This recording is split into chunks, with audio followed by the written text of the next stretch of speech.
বিষয়টি হলো কি করে আমরা আমাদের জীবন গড়ব। এই জীবনটি গড়তে গেলে কি কি প্রয়োজন, কি কি করা উচিত আমাদের, সে বিষয়ে স্বামী বিবেকানন্দের কিছু বাণী আমরা বলবো। জীবন করার বিষয়টি খুব প্রয়োজনীয় বর্তমান জীবনে।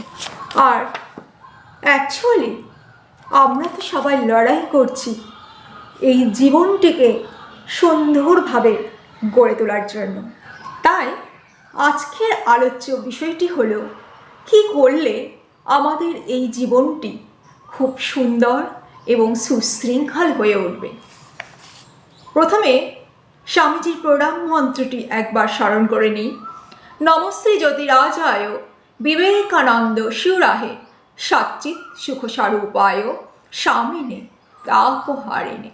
প্রথমে ঠাকুর মা স্বামীজির শ্রীচরণে আমার আভূবিলুণ্ঠিত ষষ্ঠাঙ্গ প্রণাম। আজকের আলোচ্য বিষয় কি করে আমরা আমাদের জীবনটিকে সুষ্ঠু, সুন্দর, সুশৃঙ্খল গড়ে তুলব। আমরা জেনেছি চরিত্র হল সংস্কার বা প্রবণতার সমাহার। সংস্কার বা প্রবণতা গড়ে ওঠে অভ্যাস পাকা এবং দৃঢ় হলে। আর এই অভ্যাসের সৃষ্টি হয় একই কাজ বারবার করলে। অভ্যাসটি হয় যে কাজটি আমরা বারবার করব, একই কাজ যদি আমরা বারবার করি তখন সেটি একটি অভ্যেস হয়ে ওঠে। সুতরাং যদি আমরা ভালো চিন্তা, ভালো কথা এবং ভালো কাজ বারবার করি তবে তা ভালো অভ্যেস গড়ে তুলবে। এই ভালো অভ্যেসের পুনরাবৃত্তি করলে তা পেকে ওঠে এবং দৃঢ় হয়ে ভালো সংস্কারে পরিণত হয় এবং এইটি একটি সুন্দর চরিত্র সৃষ্টি করবে। এর মাধ্যমে আমরা চরিত্রবান হয়ে উঠব। অতএব চরিত্র গঠনের বাস্তব এবং ফলদায়ী প্রক্রিয়া হল সর্বদা সচেতন থাকা, সাবধান থাকা এবং সব সময় এ সম্পর্কে লক্ষ্য করা যে আমাদের মনে ঠিক কী চিন্তাটি চলছে, মুখ দিয়ে কি কথা বেরিয়ে পড়তে চাইছে আর কি ধরনের কাজ করতে আগ্রহ বোধ করছি আমরা। এর দ্বারাই আমাদের চরিত্রটি গঠন হয়ে ওঠে। সবসময় যদি এমনভাবে আমরা সচেতন থাকতে পারি এবং সঙ্গে সঙ্গে বিচার এবং বিবেকের ব্যবহার করতে পারি তবে আমরা ভালো চিন্তা, ভালো কথা এবং ভালো কাজে নিজেদের ব্যাপৃত রাখতে সমর্থ হব। এবং এই প্রয়াস যদি আমরা নিয়মিত এবং অবিরত ধৈর্যের সঙ্গে চালিয়ে যেতে পারি তবে পরিণামে অবশ্যই ভালো অভ্যেস অর্জন করতে পারব। অর্থাৎ প্রকৃতপক্ষে একটি যথার্থ সুন্দর চরিত্রের অধিকারী আমরা হয়ে উঠতে পারব। সেই জন্য স্বামীজির আহ্বান, বলো আমি যে কষ্ট ভোগ করিতেছি তাহা আমাদেরই কৃতকর্মের ফল। ইহার দ্বারা প্রমাণিত হয় যে আমার দ্বারা এই দুঃখ কষ্ট দূরীভূত হয়ে উঠবে। অতএব ওঠো, সাহসী হও, সব দায়িত্ব নিজের উপর গ্রহণ করো। জানিয়ে রাখো তুমিই তোমাদের অদৃষ্টের সৃষ্টিকর্তা। এই আমাদের জীবনে যত ভালো খারাপ ঘটবে তা জন্য আমরাই দায়ী। তাই আমাদের মধ্যেই স্বামীজি বলেছেন যে আমাদের দ্বারাই যে দুঃখ কষ্ট আমরা পাচ্ছি তা দূরীভূত হতে পারবে। সেটা সেই শক্তিটি আর কোথাও নয়, আমাদের মধ্যেই রয়েছে। জীবন সুন্দর হতে পারে এবং অসুন্দরও হতে পারে। জীবন সুন্দর হলে কেমন হয়? নিজের জীবনে শান্তি আসে, যথার্থ সুখ আসে, আর সে জীবন অন্যের সুখ এবং শান্তি এবং কল্যাণের কারণ হয়। জীবন অসুন্দর হলে জীবনে শান্তি থাকে না, যথার্থ সুখ লাভ হয় না, আর সে জীবন অন্যেরও অশান্তি, দুঃখ এবং অকল্যাণের কারণ হয়। স্বামীজি বলেছেন, যারা পরের জন্য জীবন ধারণ করে তারাই যথার্থ জীবিত, অন্যরা মৃতেরও অধম। তাই এই জীবনটি গড়ার পিছনে আরেকটি জিনিস আছে, একটা সামাজিক দায়িত্ব আছে। আমাদের জীবনটি সুন্দর হলে আমি সুখী হব, না হলে সুখী হব না, মেনে নিলাম।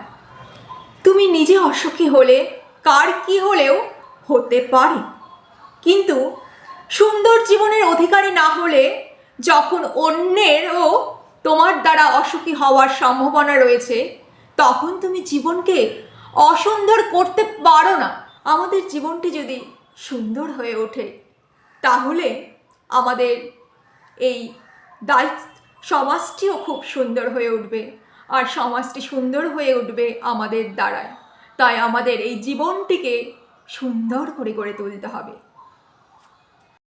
আর এই রকম বিচার থেকেই বলা হয়, এই আইন করা হয়, জনসমক্ষে নেশা করা চলবে না, অশোভন আচরণ করা চলবে না, ধূমপান করা চলবে না ইত্যাদি।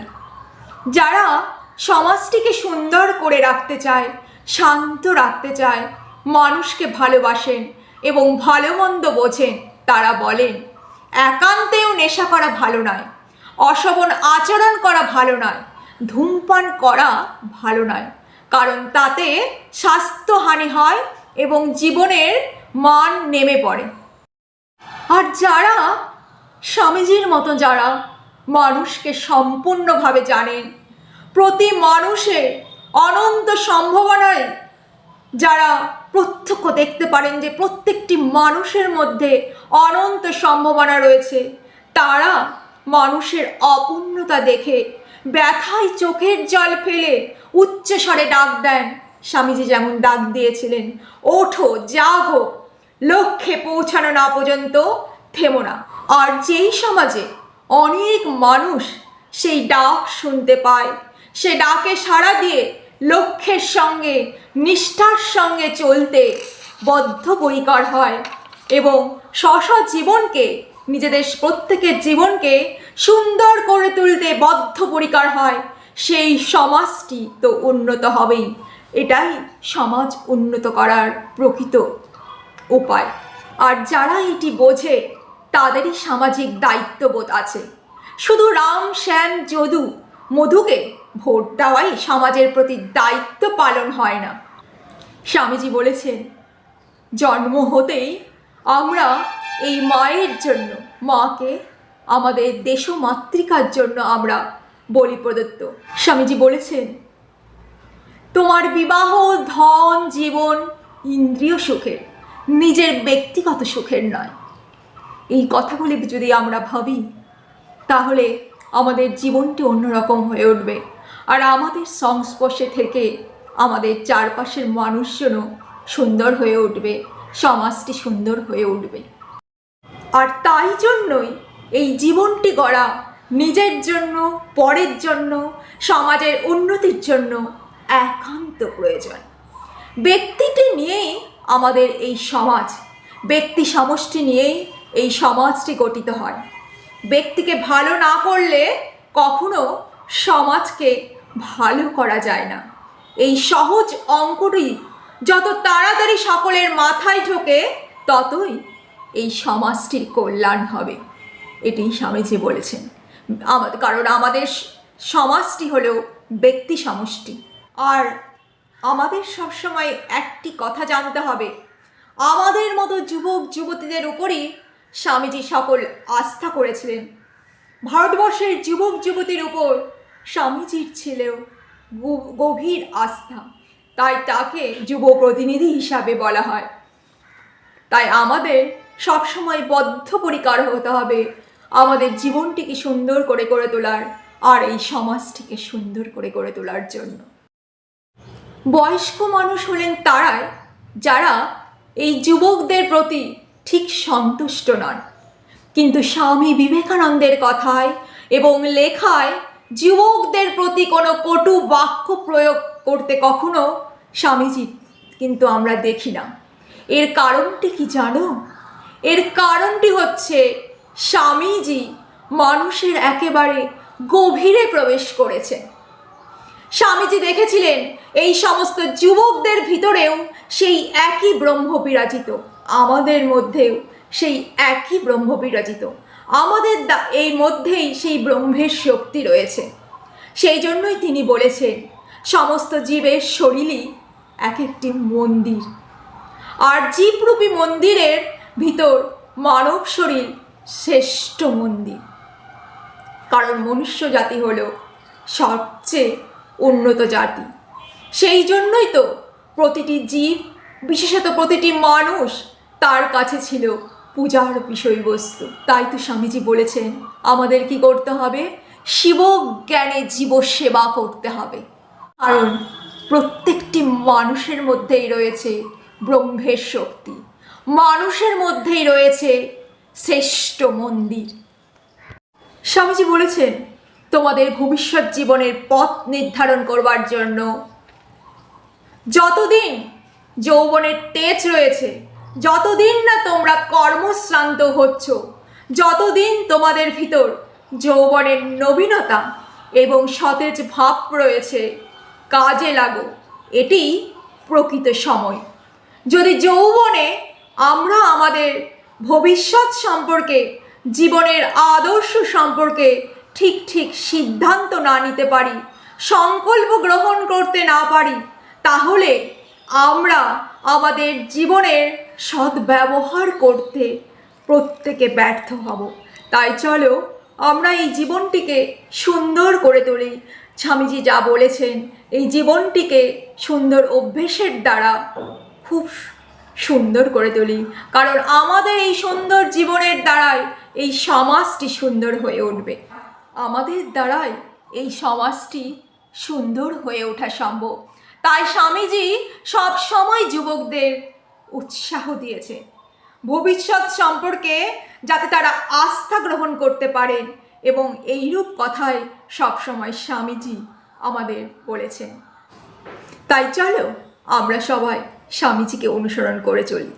আজ এখানে জয় স্বামীজি, জয় ঠাকুর, জয় মা।